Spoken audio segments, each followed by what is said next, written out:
സംസ്ഥാനത്ത് വീണ്ടും മഞ്ഞപ്പിത്തം ബാധിച്ച് മരണം. കോഴിക്കോട് കൂരാച്ചുണ്ട് നെല്ലിമുളയിൽ രാജപ്പന്റെ മകൻ രജീഷാണ് മരിച്ചത്. 39 വയസ്സായിരുന്നു. ദിസ്ന സുരേഷ് ചേരുന്നുണ്ട്. ദിസ്ന, എപ്പോഴാണ് മരണം സംഭവിച്ചത്? എന്താണ് മറ്റു വിവരങ്ങൾ? രജനി, ഇന്ന് പുലർച്ചെയാണ് ഇത്തരത്തിൽ ഒരു മരണം സംഭവിച്ചിരിക്കുന്നത്. എന്തായാലും പകർച്ചവ്യാധികൾ വ്യാപിക്കുന്ന ഒരു സാഹചര്യമാണ് നിലവിലുള്ളത്. ഈ പശ്ചാത്തലത്തിൽ കോഴിക്കോട് ജില്ലയിലെ മെഡിക്കൽ കോളേജിലും സ്വകാര്യ ആശുപത്രിയിലും ഒക്കെ തന്നെ വിവിധ ആളുകൾ ഇത്തരത്തിൽ ചികിത്സ തേടി എത്തുന്നുണ്ട്. 7000-ലധികം പേരാണ് പനി ബാധിച്ച് വിവിധ ആശുപത്രികളിൽ ചികിത്സ തേടിയിരിക്കുന്നത്. ഇന്ന് പുലർച്ചെയാണ് കോഴിക്കോട് കൂരാച്ചുണ്ട് നെല്ലിമുളയിൽ രാജപ്പന്റെ മകൻ രജീഷിന്റെ മരണം സ്ഥിരീകരിച്ചത്.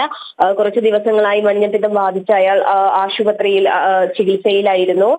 തുടർന്ന് ഇന്ന് പുലർച്ചെയാണ് ഇത്തരത്തിലൊരു മരണം സ്ഥിരീകരിച്ചിരിക്കുന്നത്. എന്തായാലും ഇപ്പോൾ മൃതദേഹം മോർച്ചറിയിൽ സൂക്ഷിച്ചിരിക്കുകയാണ് എന്നൊരു വിവരമാണ് നമുക്ക് ലഭ്യമായിട്ടുള്ളത്. എന്തായാലും വലിയൊരു രീതിയിലുള്ള പകർച്ചവ്യാധി വ്യാപനമാണ് കോഴിക്കോട് ജില്ലയുടെ വിവിധ ഭാഗങ്ങളിലുള്ളത്. എന്തായാലും അതിനെതിരെ വലിയൊരു ജാഗ്രതാ നിർദ്ദേശവും ആരോഗ്യ വകുപ്പ് പുറപ്പെടുവിച്ചിട്ടുണ്ട്. രജനി, ശരി, വിവരങ്ങൾ നൽകിയത്.